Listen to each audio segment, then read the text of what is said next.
vezes nós andamos assim, ocupados com os nossos afazeres, e nos esquecemos de ouvir a palavra de Deus, a palavra de vida, a palavra que cura e a palavra que liberta. Aqueles pescadores estavam ali ocupados, lavando a rede, mas havia uma multidão espremendo Jesus, sufocando Jesus para ouvir a palavra, mas havia quem não queria ouvir.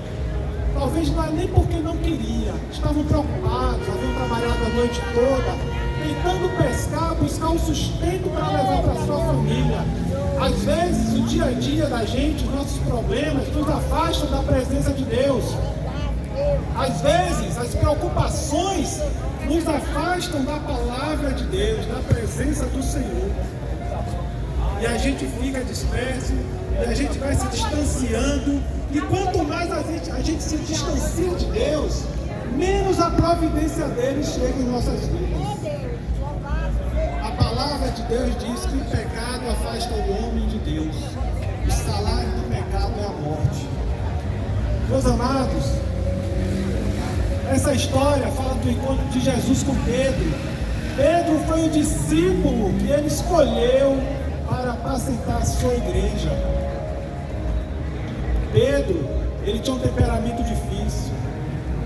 Pedro chegou a trair Jesus. Vocês acreditam nisso? A gente só lembra de Judas. Mas quando Pedro, ele nega que conhecia Jesus, quando Jesus estava preso, ele também trai Jesus. Mas diferentemente de Judas, que sentiu remorsos, mas não se arrependeu,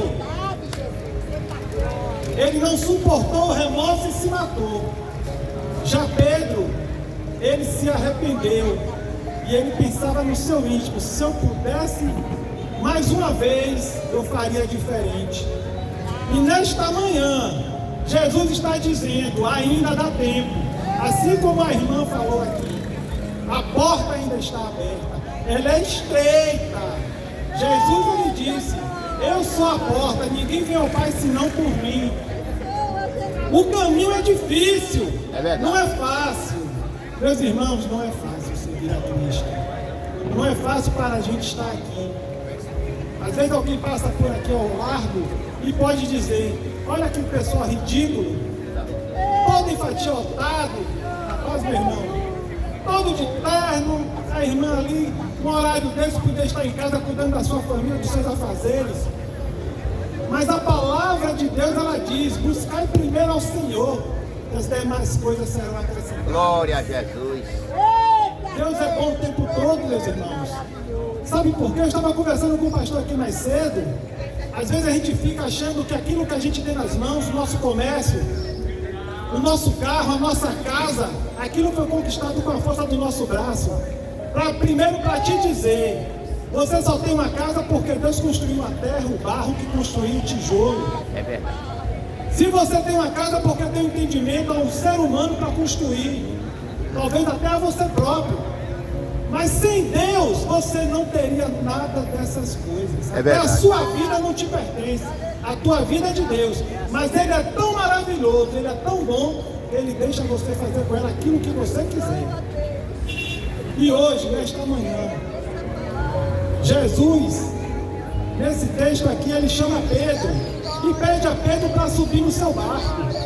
Hoje eu digo a vocês: convide a Jesus a entrar no seu barco. É verdade. Convide a Jesus a entrar na sua casa. Aleluia. Convide a Jesus a entrar nos seus problemas. Um dia os pescadores estavam no barco e uma terrível tempestade se levantou.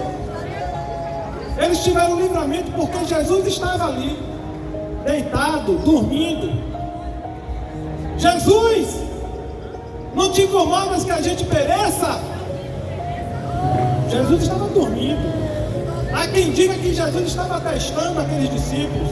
Eu não sei, o texto não diz isso, não posso afirmar. Talvez sim, talvez não. Verdade. Mas o que importa é que Jesus, ele estava no barco. Convide Jesus a entrar no seu barco hoje. Convide Jesus a estar com você, com os seus problemas. Pergunte a Ele: Jesus, não te incomodas que nós pereçamos? Ainda que Ele te diga: homem de pouca fé, Ele vai te dar livramento. Ele vai prover nas suas necessidades. Não busque a Deus apenas pelo que Ele tem para te oferecer. Porque Jesus, Ele é exemplo. Jesus, sendo rei, sendo Deus, Ele veio para esta terra, se despiu da sua glória e entrou, encarnou em um corpo carnal, que para Ele é até motivo de humilhação. Mas Ele se fez assim, para que a gente pudesse compartilhar da sua companhia verdadeiramente e Ele da nossa, bem de pertinho.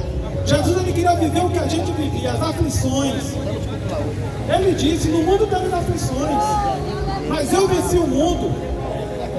Eu acho que Ele quer me dizer que eu também tenho condições de vencer o mundo, você também tem condições de vencer o mundo. Os problemas não vão nos afogar. Paulo, ele, no fim da sua vida, ele estava preso e ele morre martirizado, decapitado. Alguém pode dizer, que vida é essa? Que vida é essa que Deus deu a esse homem? Pregou tanto, curou tanto, fez tanta coisa e no final foi decapitado. É porque a nossa glória não é estar aqui neste mundo. Ninguém verá a face do Senhor se permanecer vivo eternamente nesta terra. Que isso não vai acontecer. Todos nós temos que um dia se despedir deste lugar. Agora, para onde a gente vai, é uma escolha nossa. Deus não vai impor a ninguém. A gente pode escolher entre a vida eterna e a morte eterna. Eu peço a Deus, eu oro a Deus e clamo a Deus pela vida de cada um aqui presente. A Bíblia diz que uma semente que cair na terra e não morrer, ela não dará fruto. A semente, ela precisa morrer. Ela precisa morrer para germinar, crescer e dar frutos. E assim somos nós. Se a gente não escolher morrer para este mundo, nós não podemos dar fruto para o mundo vindouro, o reino dos céus. E lá só entra aquele que carimbar o passaporte com Jesus. Só entra lá aquele que for lavado e remido pelo sangue do Cordeiro. Eu clamo ao Senhor que nesta manhã, esta palavra faça sentido às suas mentes e aos seus corações. Que vocês venham entender verdadeiramente que Cristo é o Senhor, Salvador. Ele é misericordioso, morreu na cruz pelos nossos pecados, mas ao terceiro dia Ele ressuscitou. Muitos dizem, eu creio em Jesus, fazem uma oração rapidinho em casa, sai, vai viver suas vidas, passa o dia todo sem lembrar de Jesus, chega cansado à noite, deita que nem uma pedra. Gente, viver Cristo não é isso. Viver Cristo não é isso. Gente, não olhe para a gente achando que nós somos fanáticos. Nós apenas enxergamos a verdade. Hoje Deus clama a vocês. É Deus que está clamando aos nossos corações para que a gente arranque as escamas dos nossos olhos e a gente venha enxergar a verdadeira verdade. Meus amados, esse texto aqui é muito bonito. No final desse encontro de Jesus com Pedro, Pedro diz, Pedro, largue as redes, largue o barco, após uma grande pescaria, viu minha gente? Porque Deus, Jesus diz, afasta o barco, joga a rede, ainda que você não pescou nada de noite, mas o mar me pertence. E eu digo, joga a rede que a rede vai se encher. Depois de uma pesca maravilhosa, como esse texto é conhecido, como o texto da pesca maravilhosa, ele abandona tudo, deixa o barco, deixa a rede e segue a Jesus, porque ele entende que Jesus é a verdade e o caminho. Jesus é a vida eterna. Jesus é o nosso passaporte para o reino dos céus. Ninguém vai ao Pai senão através de Jesus. Glória. E nesta manhã eu clamo ao Senhor para que estas palavras, a minha, da irmã, do pastor, os louvores, caiam como uma semente em um terreno fértil chamado seu coração. Aleluia. Que vocês venham se render a Cristo, que vocês venham entender que Cristo verdadeiramente quer o melhor para nós.